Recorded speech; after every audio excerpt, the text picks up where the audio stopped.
అదే మాదిరిగా మీకు అందరూ తెలుసు మన ఎలక్షన్స్ మన జరిగింది. సో ప్రజల తీర్పు ఏదైతే ఇచ్చారో టీడీపీకి, జనసేనకి, బీజేపీకి అది మనం స్వీకరిస్తూ ముఖ్యంగా ఏంటంటే ఆంధ్ర డెవలప్మెంట్, అమరావతి క్యాపిటల్ డెవలప్మెంట్కి చంద్రబాబు నాయుడు గారు చాలా స్పీడ్గా ఆయన ప్రయత్నాలు చేస్తున్నారు. సో ముఖ్యంగా ప్రజలు సహకరించాలి. ఎందుకంటే 5 ఏళ్ళు వెనక్కి వెళ్ళిపోయాం. అంతకుముందు 5 ఏళ్ళు వేస్ట్ అయిపోయింది. ఇప్పుడు ఇంకొక 5 ఏళ్ళ తర్వాత ఏం జరుగుతుందో తెలియదు. కాబట్టి ఈ 5 ఏళ్ళలో ఏంటంటే ముఖ్యంగా ఎంప్లాయీస్కి ఎంప్లాయ్మెంట్ విషయం ఇది చాలా ముఖ్యమైన విషయం. సో అది రావడానికి అంటే ఇండస్ట్రీస్ రావాలి. సో పక్క తమిళనాడు నుంచి, ఇప్పుడు ముఖ్యంగా తిరుపతి అంటే పక్కనే తమిళనాడు ఉంది. సో తమిళనాడు నుంచి ఏంటంటే ఇండస్ట్రీస్ ఇక్కడ పెట్టేవాళ్ళు, లేదా నార్త్ నుంచి వచ్చేవాళ్ళు, వాళ్ళందరికీ అవకాశం ఇవ్వాలి, సహకరించాలి. అండ్ ముఖ్యంగా నేను మొన్న కూడా చెప్పాను, అమరావతి అనేది ఒక కాస్మోపాలిటన్ సిటీ అయితే మనకి ఈస్ట్, వెస్ట్, నార్త్ ఇండియన్స్ అందరూ వస్తారు. సో మెయిన్గా అందరూ బాగుండాలి, అందరూ సంతోషంగా ఉండాలి. జరిగింది మనం ఇంకా మర్చిపోయి జరగబోయే మెయిన్గా ముఖ్యంగా యువకులు పాపం చాలామంది చదివి వాళ్ళకేంటంటే వాళ్ళ ఊర్లోనే వాళ్ళకి ఉద్యోగాలు లేవు. సో వాళ్ళ ఊర్లోనే వాళ్ళకి ఉద్యోగాలు వచ్చేలాగా చంద్రబాబు నాయుడు గారు చేయాలి. అదే మాదిరిగా పవన్ కళ్యాణ్ కూడా ఆయన చాలా మంచి మెజారిటీ మీద గెలిచి ఈరోజు డిప్యూటీ సీఎంగా ఉన్నారు.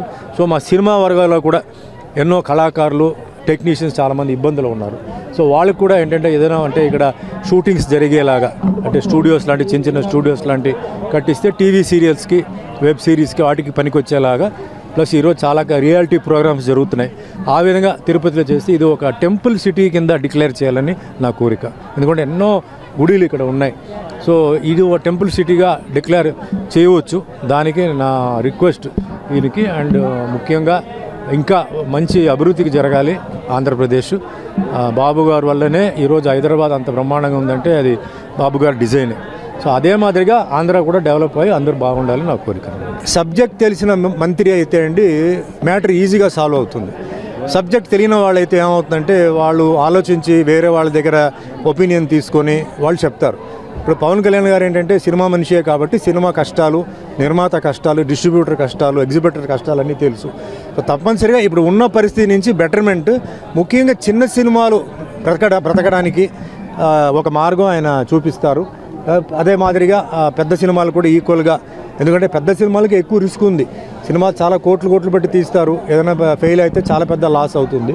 సో అది కూడా ఉండి ముఖ్యంగా డిస్ట్రిబ్యూటర్స్ బ్రతికి ఉండేలాగా దారి చేయాలి. అది చాలా ముఖ్యం అన్నమాట. ఒక ఇండివిజువల్ డిసిషన్ అది. ఇప్పుడు పాలిటిక్స్ అనేది ఒక డిఫరెంట్ సబ్జెక్ట్ సార్. వాళ్ళు అనుకున్నంత ఈజీ కాదు. ఎందుకంటే ఎంతోమంది ఏదోదో అడుగుతారు, అందరినీ సాటిస్ఫై చేయాలంటే చాలా కష్టం, కొందరిని అవుతుంది. మళ్ళీ దీంట్లో ఈక్వేషన్స్ ఉంది, క్యాస్ట్ ఉంది, కమ్యూనిటీ ఉంది, చాలా ఉన్నాయి. సో అవన్నీ బ్యాలెన్స్ చేస్తూ మేము తట్టుకుంటాం. జనాలు చప్పట్లు కొడతారు, ఊస్తారు కూడా. మరి వాటన్నిటికీ రెడీగా ఉండాలి. అలా చేయగలిగితే ఓకే. ఈ పదవి రావడం అంటే ఏంటంటే సార్, అది అందరూ ఏంటంటే రాగానే మనకి ఆ పదవి వస్తుంది అది చాలామంది ఊహించుకుంటారు. అది ఎవరికి తలరాతలో రాసి ఉందో అదే జరుగుతాయి. ఇప్పుడు మిగతా పనులు చూడండి, పని చేస్తే డబ్బు వస్తుంది, లేదా పని చేస్తే ఏదో ఇస్తారు. పాలిటిక్స్ అలా ఉండదు. పని చేసాం కదా, నాకు అది కావాలి ఇది కావాలంటే అది రాదు. అది చాలా ఈక్వేషన్స్ ఉంటాయి, చాలా విషయాలు ఉంటాయి. సో అలా ఉంటే పార్టీకి మీరు పని చేయండి, లేకపోతే మీ పని చూసుకొని వెళ్ళిపోవాలి, అంతే అండి.